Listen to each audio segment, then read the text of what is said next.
নমস্কাৰ বন্ধু বান্ধৱীসকল, আশা কৰোঁ আপোনালোক সকলোৱে ভালে কুশলে আছে। ময়ো ভগৱানৰ কৃপাত অলপ চলপহে ভালে কুশলে আছোঁ, ইমান ভাল নহয়, অকণ গা বেয়া হৈ আছে। এই বৰপেটা ৰোড ৰেল ষ্টেচন আহি পালোঁ আৰু ইয়াত আমি আমাৰ ৰেলৰ কাৰণে অপেক্ষা কৰি আছোঁ। আমি যাম কামাখ্যা মন্দিৰলৈ। ইমান বছৰ মোৰ মায়ে কামাখ্যা মন্দিৰ দৰ্শন কৰি পোৱা নাই, মাৰ এইবাৰ প্ৰথম, লগতে মোৰো প্ৰথম। মোৰ মুখখন ইগন'ৰ কৰিব, মোৰ মুখ আৰু গল অকণ ফুলি আছে, মোৰ অলপ প্ৰব্লেম হৈ আছে। তথাপিও মই কামাখ্যা মাৰ ওচৰ যাবলৈ একেবাৰে জোচত ওলাই আহিছোঁ। গোটেই কেইজনেই জোচত আছে। ফাইনেলি কামাখ্যা মাৰ আশীৰ্বাদত মন্দিৰ আহি পালোঁ।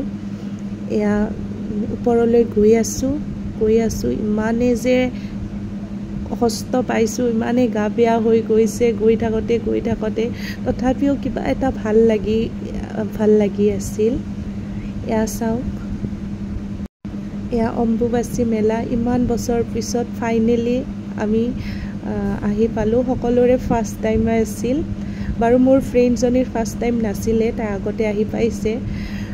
তথাপিও মোৰ মুখখন কিমান ফুলি গৈছে চাওকচোন, গালত লেয়াৰ আহি গৈছে, ইমান ফুলি গৈছে। অকণ গা বেয়া মোৰ, তথাপিও এটা জোচত আহিছোঁ। মোৰ গা বেয়া বাবে মায়ে আহিব ইচ্ছা কৰা নাছিল, তথাপিও মই আহিম বুলিয়ে কৈছোঁ, যামেই, মই মন্দিৰ যামেই। তো সেইকাৰণে মোৰ জিদ্দত মায়েও আহি গ'ল। এতিয়া আমাৰ সকলোৰে এনাৰ্জি লছ হৈ আছে, তথাপিও খোজকাঢ়ি গৈ আছোঁ।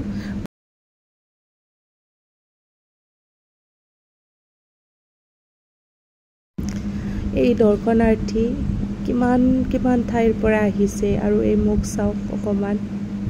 এই ফাইনেলি মন্দিৰ আহি পালোঁ। এতিয়া মায়ে সৰু ক্লিপ মানে থৈ দিছিল কৰি, আৰু এই ক্লিপখিনি চাওক, গেটখন চাওক কিমান ধুনীয়া, ইমান সুন্দৰকৈ সজাইছে। এই ক্লিপবোৰ চাওক আৰু ভিডিঅ'টো সুন্দৰকৈ উপভোগ কৰক।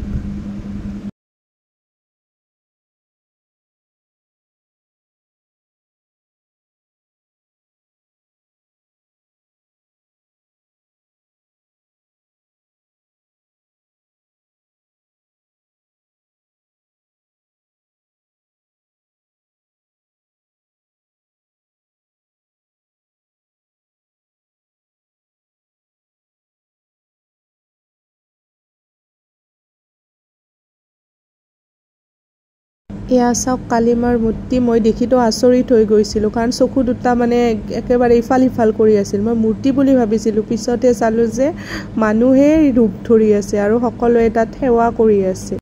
এইজনটো সঁচা মানুহ, এই সঁচা মানুহ এজনৰ গাত কেনেকৈ ভগৱান আহিব পাৰে। মাক বিলিভ কৰোঁ, কিন্তু এনেকৈ নহয় আৰু। তথাপিও কথা আছে, বিশ্বাসে মিলয় হৰি, নহয় জানো।